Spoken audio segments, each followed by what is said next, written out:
Hello students, we are going to take up the topic empirical formula and molecular formula. Okay, so the topic is empirical formula and molecular formula. Now what do you understand by empirical formula? So empirical formula means it is the simplest whole number ratio of the atoms that are present in the compound. Now these atoms are of the elements. So suppose I write C6H12O6. So this is the formula for glucose. Okay, now here the chemical formula has got C6H12O6. Now this can be simplified further, right? How you can simplify this? If you take 6 as common, right, and you divide this by 6, so you will get C1, H you will get 2, O you will get 1. Now this becomes your empirical formula, right? When you multiply this by 6, it is going to become your compound glucose. Is this clear? So what is empirical formula? It is the simplest whole number ratio of the atoms of each element that is present in the compound. Okay. Now it may be equal to molecular formula, it may not.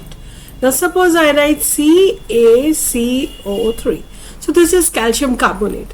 Now here, can you take anything common and divide, and can you find out? No. So then this calcium carbonate CaCO3 is empirical formula as well as molecular formula. So what is the difference? Molecular formula is showing you the actual number of atoms of each element, right, which are present in one molecule of that compound. Empirical formula is showing the simplest whole number ratio, right? So this you have to remember, and always remember, this is very important, that a whole number should be multiplied. Always remember, it has to be a whole number, right? So empirical formula is actually, the molecular formula is N into empirical formula, and this N is always a whole number. Okay, now molecular formula, let's take example glucose. So this becomes your molecular formula. This simplest formula becomes your empirical formula, and N is number, this is 6. So this has to be a whole number. If there is no whole number, that means the possibility is the empirical formula is equal to molecular formula itself, right? Now when you are doing numericals based on this, you need to remember certain formulas. First is molecular formula is equal to N into empirical formula. Now in order to calculate N is the whole number, so this N can be calculated by dividing, so if you take molar mass and you divide this by the empirical formula mass, the whole number received is your N, right? Now this N, when you multiply with empirical formula, you get the molecular formula. Now in order to calculate molecular mass, right, in the equation you may get two things. First is the numerical may give you the direct value of molar mass, or can give you in terms of vapor density.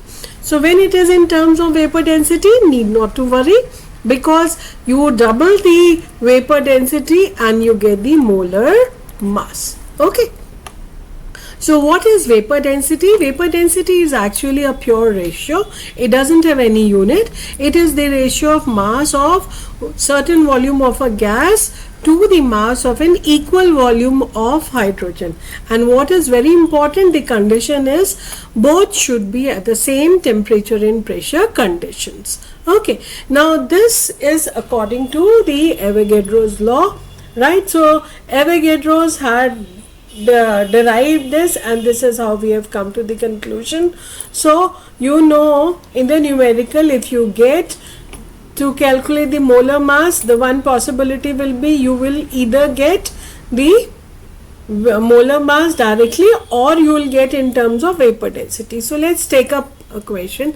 I have taken this question where I have mentioned here the density is, vapor density is 46. Okay, so this way we are going to consume more formulae. Okay, so the question goes like this: a gaseous oxide of nitrogen contains 30.4 nitrogen and 69.6% of oxygen. Now children, when you are solving such type of numericals, what you have to do is read the question and underline the important. Okay, so you have underlined with pencil.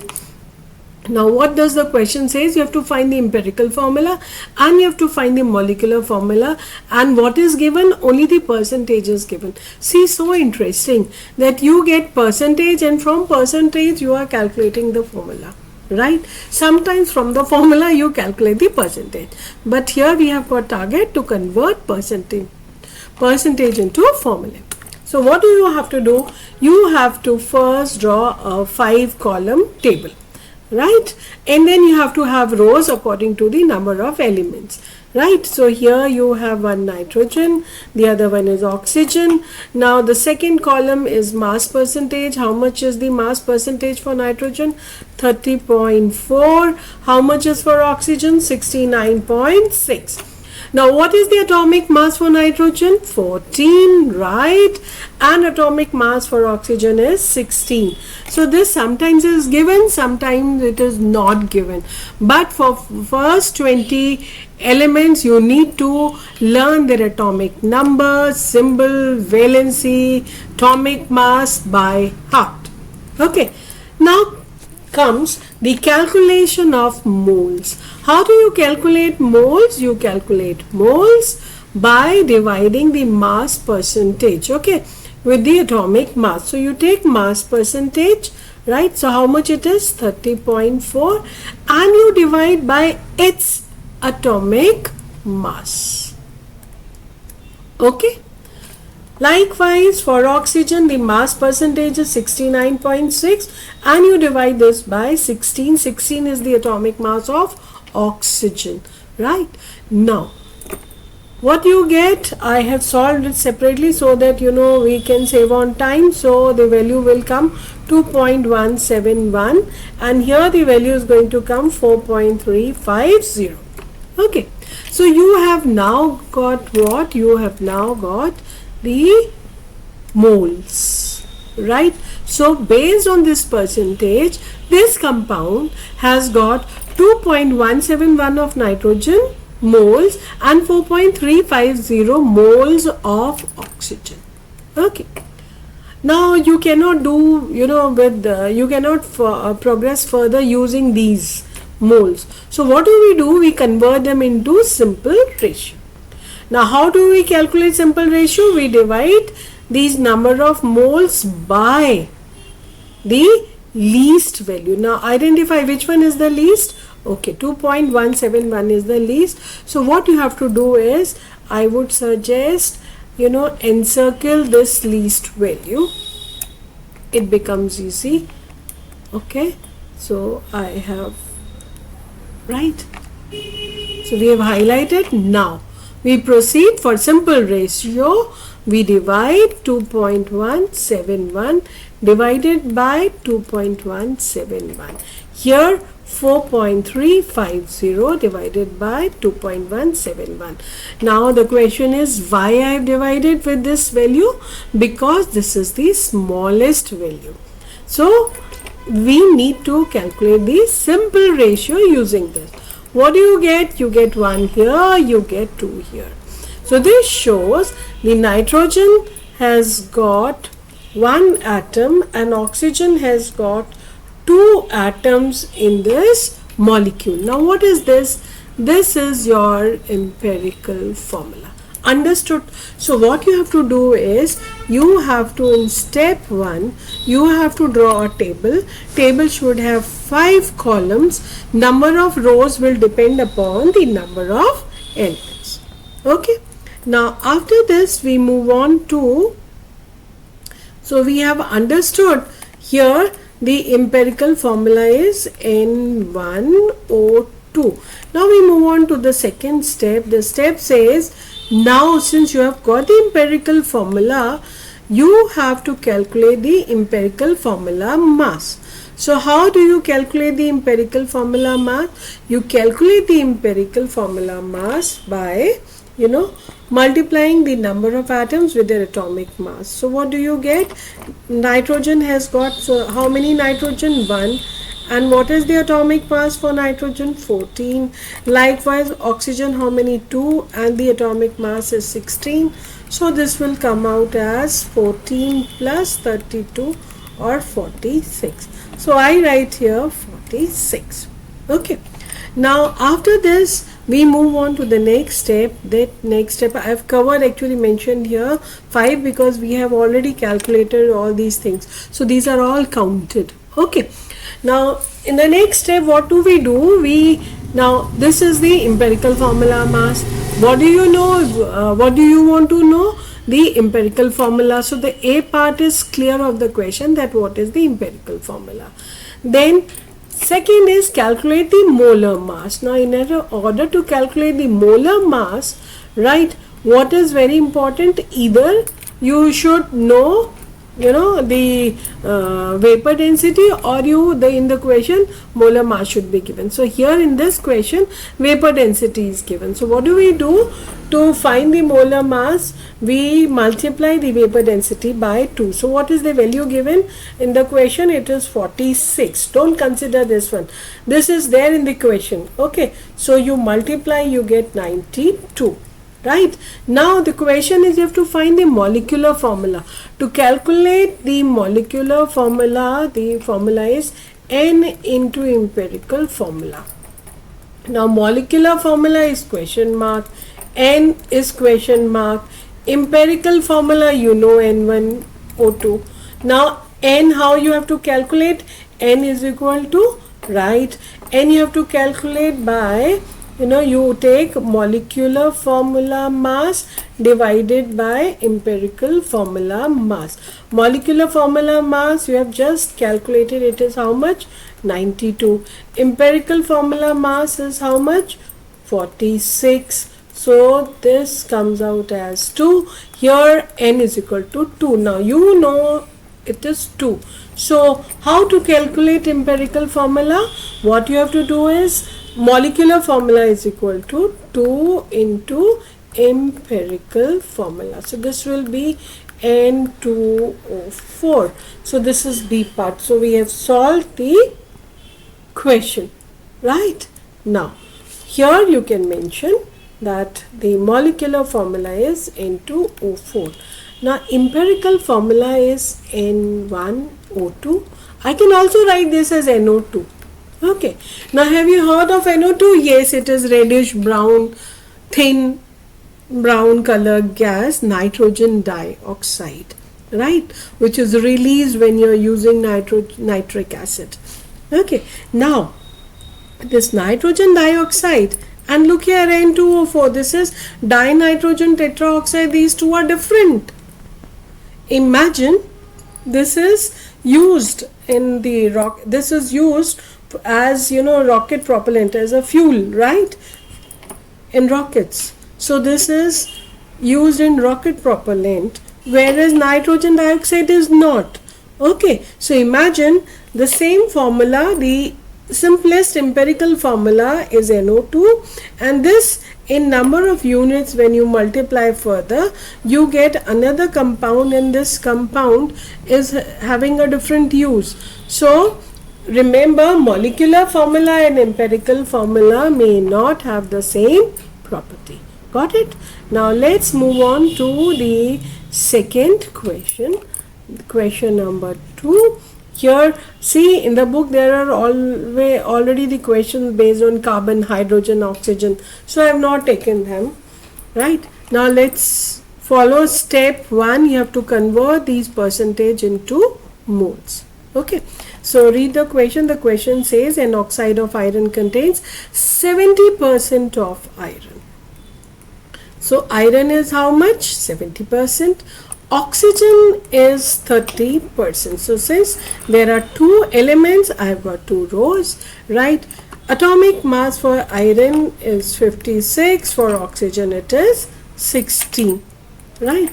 Now in order to calculate moles, right, you are right, what we are going to do, we are going to take the mass percentage and we'll divide by atomic mass. Good. So 70 divided by 56, here it will be 30 divided by 16. Right? Now you are going to get the value is 1.25. And here the value is 1.875. Now what is next? Next is you have to calculate the simplest ratio. To calculate simplest ratio or simple ratio, you have to divide. That is, you have to find out the relative atomic number. So relative atomic number, you divide this by their atomic, the lowest value. So the lowest value is which one? 1.25. So I encircle this, and 1.25 divided by 1.25, and this also 1.875 divided by 1.25. So here you will get 1 and here you will get how much? 1.5. Now what you have to remember is, if you are converting and you don't get a whole number, you get in terms of decimals, then ensure you make this into a whole number. So can you round off? No. This is a thumb rule, you cannot round off. So what you have to do? What shall you do so that it becomes a whole number? You multiply this by 2. Now this becomes 3. But you cannot be partial, so you have to multiply the other elements also. Here it is iron, so you have to multiply iron also by 2. So what do you get? This is 2 and this is 3. So your empirical formula is Fe2O3. Have you got it? This is very, very important. Okay. Now, so I have highlighted that you have to, to convert, you cannot round off, you have to multiply. Okay. Now, from the question, what is empirical formula? The empirical formula is Fe2O3. Okay. Now, what next? We have to find out what is the empirical formula mass. So how many iron 2 atomic mass is how much? 56, right? And we add, these are 3 atoms of oxygen, right? And we multiply this with 16. So what do you get? You get 112, right? Plus 16 3s are 48. So this is how much? 160. So what is the empirical formula mass? Empirical formula mass is 160.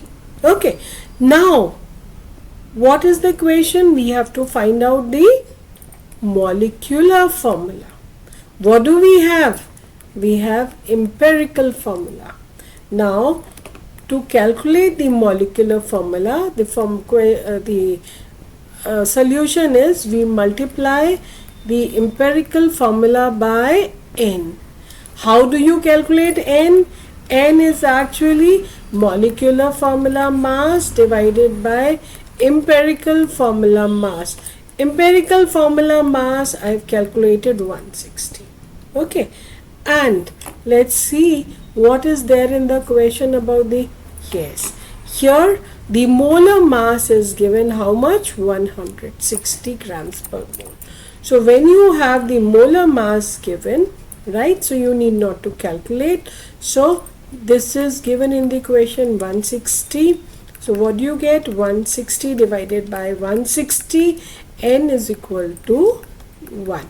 So if N is 1, your answer would be molecular formula will be your 1 into empirical formula. That means your molecular formula and empirical formula are same. Got it? Okay, so your molecular formula is Fe2O3. Have you understood? So this is very interesting, right? Now here it shows that molecular formula can be equal to empirical formula, right? In the previous it was not equal. Okay, so this was very interesting numerical. You have to show all the steps in order to secure full marks in your council exams, right? Do not skip anything. Do the calculations fast and correctly. Okay, and to understand this better you need to practice this more. So take a few more questions, practice, and in case you have any doubt, do drop a message, right? If you have liked my video, then do like it, do subscribe this channel, right? So that you know whenever new videos are uploaded you will get to know. And this video I have uploaded on the request of one of my audience. Thank you so much. Happy learning.